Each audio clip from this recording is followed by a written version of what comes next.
இந்த மாதிரி பொலப்பலன்னு சூப்பரான எக் ஃப்ரைட் ரைஸ் எப்படி பண்ணலான்னு பார்க்கலாம் வாங்க.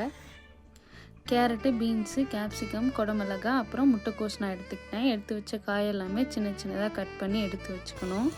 ஒரு பேனில் எண்ணெய் ஊற்றிட்டு அதில் நான் வந்துட்டு பூண்டை குட்டி குட்டியாக கட் பண்ணியிருக்கேன். அதை நம்ம போட்டு நல்லா வதக்கினதுக்கப்புறம் கட் பண்ணி வச்சுருக்க காயெல்லாம் சேர்த்து ஆட் பண்ணி நல்லா ஹை ஃப்ளேமில் குக் பண்ணணும்.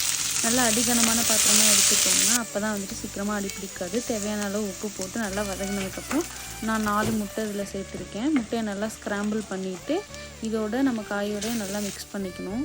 கேப்சிகம் வந்துட்டு நான் முட்டை போட்டதுக்கப்புறம் தான் போடுறேன். ஏன்னா முன்னாடியே போட்டோன்னா ரொம்ப ஓவர் குக் ஆகிடும். எனக்கு அந்த கேப்சிகம் வந்துட்டு நல்லா க்ரன்ச்சியாக இருக்கணும். அதனால தான் நான் இந்த டைமில் சேர்த்துக்கிட்டேன். அதுக்கப்புறம் நம்ம வடித்து வச்சுருக்க சாதத்தையும் ஆட் பண்ணிவிட்டு 1 ஸ்பூன் மிளகுத்தூள், 1 ஸ்பூன் சோயா சாஸ் சேர்த்து மிக்ஸ் பண்ணிக்கணும். நான் வேறு எந்த மசாலாவும் ஆட் பண்ணல. அதுக்கப்புறம் ஸ்ப்ரிங் ஆனியன் போட்டுட்டு சாப்பாட்டெல்லாம் நல்லா ஈவனாக மிக்ஸ் பண்ணிவிட்டோம். நம்மளோட சூப்பரான ஃப்ரைட் ரைஸ் தயார். தேங்க்ஸ் ஃபார் வாட்சிங்.